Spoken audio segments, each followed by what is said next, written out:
KCAL News Mornings. An historic debate now in the books as Vice President Kamala Harris and former President Donald Trump squared off on several topics for nearly 2 hours. And we are joined by Democratic strategist Michael Trujillo and Klink campaigns owner Matthew Klink. Thank you both for being here this morning. And first, quickly, how would you grade each candidate and why? Matthew, I'll start with you. Great. So, yeah, look, I think that Donald Trump gets a generous C-. He was angry. He struggled to make his points. And he took Kamala Harris's bait, maybe not every time, but 9 times out of 10.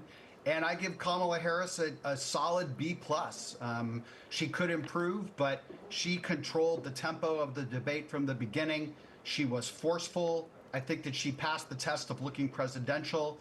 And she had a great night. And I think that, Democrats across the country are really, really happy today.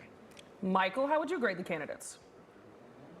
I mean, when Senator Lindsey Graham says that Trump has to fire his debate team, I'm pretty sure that means he got to fail, and I give Kamala Harris an A.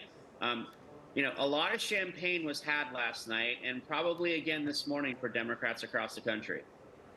That's why a number of people are asking, will they debate again? But we'll get into that a little bit later. We want to talk about the economy, though, which was one place where people really wanted to hear what these two candidates had to say. We're going to play a little bit of sound, and then I want your reaction on the back end. We are going to take in billions of dollars, hundreds of billions of dollars. I had no inflation, virtually no inflation. They had the highest inflation perhaps in the history of our country, because I've never seen a worse period of time. People can't go out and buy cereal or bacon or eggs. What Goldman Sachs has said is that Donald Trump's plan would make the economy worse. Mine would strengthen the economy. What the Wharton School has said is Donald Trump's plan would actually explode the deficit. Michael, your reaction first? When Kamala Harris said the Wharton School of Business, that is Donald Trump's, that's where he went to college. That was pure bait. He took it. He couldn't stay on message. And that tells you everything about what happened last night. When a former U.S. senator can make the former president go off on a tangent on just naming his old college, that should tell you everything about the headspace of where Donald Trump is. Matthew. Yeah, look, the economy is the top issue, and I think that Trump did an admirable job here of talking about the fact that everything does cost more, and he tried to humanize it. Most Americans don't care what Goldman Sachs or the Wharton School of Business think, but they do know that bacon and eggs and energy and diapers and the staples that they need to buy every day cost significantly more under the Biden-Harris regime. The challenge, though, is that he was inarticulate in making that message, and a lot of it got lost in the bombast and the overuse of adjectives. So, again, he could have capitalized significantly more, but it was just not his night. He really was not sharp last night. And we know that voters are waiting to hear about the economy, but also about abortion, obviously a hot button issue as well with the overturning of Roe v. Wade. Let's play back what the candidates said about that. But what I did is something for 52 years they've been trying to get Roe v. Wade into the states. And through the genius and heart and strength of 6 Supreme Court justices, we were able to do that.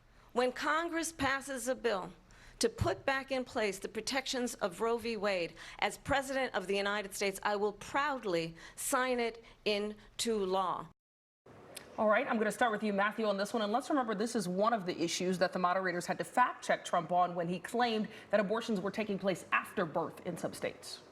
Yeah, leaving aside the fact that moderators should never fact-check during a debate, that's what the candidates are supposed to do. This was by far Kamala Harris's strongest issue during the debate. She's incredibly eloquent on this issue.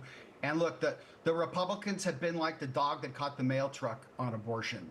Is for 52 years, as Donald Trump said, they wanted the gold standard was overturning Roe v. Wade, and then the Roe v. Wade gets overturned by the Supreme Court, and the Republicans don't have a coherent or consistent plan for what they want to do.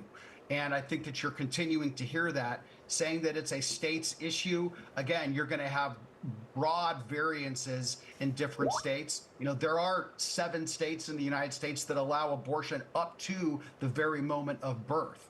And that is problematic as well. But look, this is an issue that is a winner for the Democrats. If Kamala Harris could talk about abortion every day, all day, she would win this race 70-30.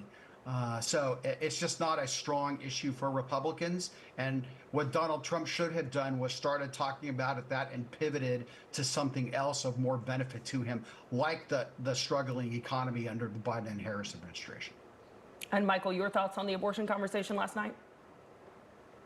Donald Trump said genius, heart, and strength of taking a right away from women's on their health care, on their body, on what they should be able to choose on their own. It was a disgrace. And women, first off, you have 2 guys talking about women's health care right now on your TV station. That shouldn't be the case. Guys have no business talking about anything that women should do on their body or their health care.